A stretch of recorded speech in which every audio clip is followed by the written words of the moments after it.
Brothers and sisters from other misters, how you doing? This is your Outback Oz OG. We're taking the walk again with Doogie Dog. I'll just do a quick flip over here. Hello, mate. It's a beautiful morning and it's getting pretty bloody hot.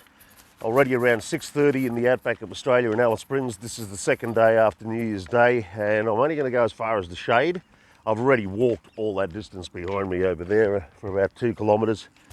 And what's that, 1.8 mile? 1.6 mile for the Yanks out, yeah. Where were we? So yeah, just try to get the walk done early because it gets uber hot. Today is going to be another one. We're looking at clear blue skies. This is a third of the way through the outback summer in Australia, and outback Australia summers are nothing short of brutal. In particular in Alice Springs, we'll get regularly 38 degree plus days, 15 in a row. Last year we had 90 days of temperatures over 42. Yes, I did mean 42 degrees Celsius. The Americans call it about 190 degrees or something. It's crazy. So the sun's up. We're on the way. I tell you, we'll take a walk over to the old Ghan train, turn around, come back because it's not quite that hot. But around about by 7 o'clock in the outback of Australia, for summer, you're looking at temperatures already knocking on 29 plus degrees Celsius to a top of, like I said, 38 to 42. That's the weather forecast for the day. G'day, g'day. Happy New Year, hope it all went well. I could do with a little bit of sun browning anyway. Probably one of the most whitest blackfellas you ever going to see in this part of the world, eh, Bruss? Quick one here. So yesterday I dropped in and saw some friends post New Year's Eve party. I was invited to it, but I'm a goat. I don't drink, I don't smoke, I don't socialise, I stay on my own. MGTOW 101, that's me. So it was nice of them to invite me, but I didn't want to go because I'd be the square peg in the round hole, ostensibly what? Watching everyone else get pissed, and I'll be the sober Bob. And you're at a party, no one's leaving, only you. So why even go? Got that out of the way. But yesterday, I thought I'd drop in and have a look at the stragglers and scragglers, the post-party hangovers. And there was a few people there, and in particular, there were some older ladies, what we like to call in Australia in a most unflattering way, old boilers. So they're kind of like in their 40s and 50s, particularly 50s and onwards, right? They're boilers. They're boilers. Only Aussies will know what that means. Yeah, old boiler. G'day, love. How you going? So, anyhow, I thought I'd just throw around a few gags, a bit of a joke. And I went, geez, first of all, the question came along to me. Why, are you seeing anyone special? I said, nah, man, I'm over 50.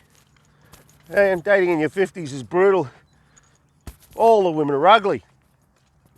And they just looked at me. I went, but it's all right because, you know, at this age, your eyesight's pretty fucked as well. So everything kind of works out in the wash.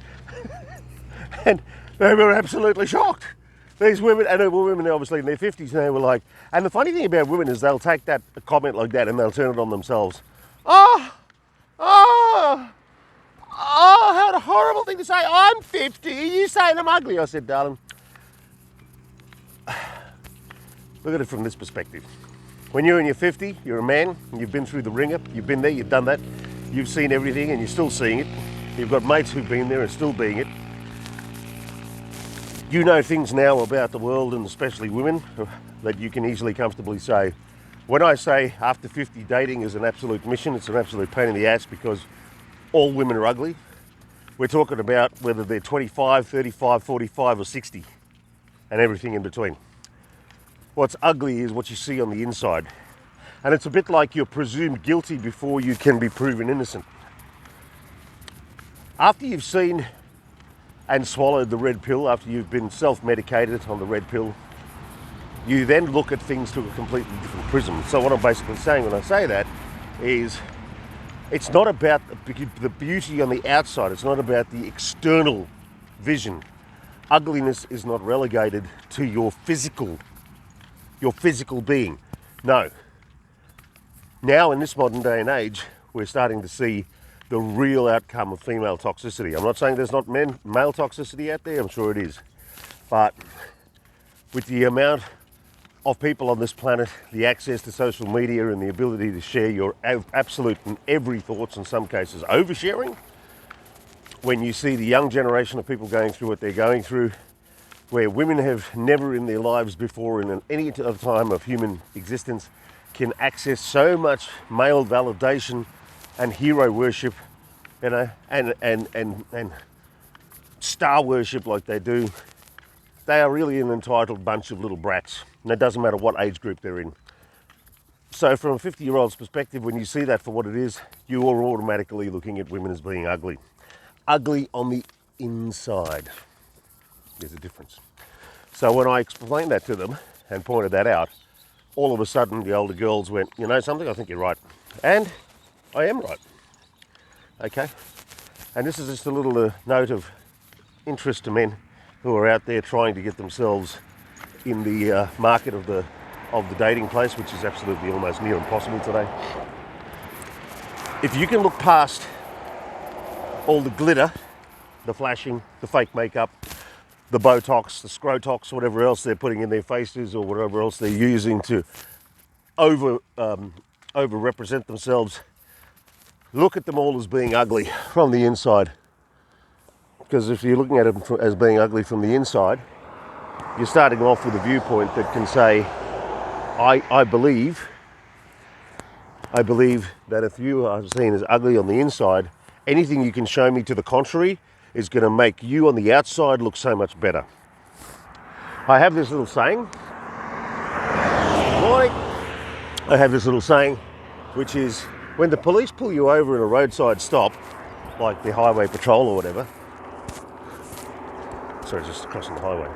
Look, 9/10 of every interaction with a police officer is usually established, and the outcome of which is usually established in what comes out of your mouth and your attitude in the first few seconds of that interaction. Let me repeat that without stumbling. 9/10 of every outcome when you are having an interaction with the law is usually established, right, in the first few seconds of what comes out of your mouth and your overall attitude with them. This goes for men and women when it comes to dealing with each other as well. So keep that in mind when you are, hopefully, trying to get out there and be single and mingle and all that sort of stuff. You know, beauty is literally only ever going to be skin deep, and it only lasts for so long. If you're dealing with someone who's a bit more of a bloody maintenance monger, she's got all of her, you know, circle of orbiters and men who are constantly heaping praise and adoration on her, she's not going to be someone who's nice on the inside. She's not going to be someone nice on the inside. She's going to be someone who's pretty difficult to work with across all levels, and you might as well just jump ship beforehand, because you know what?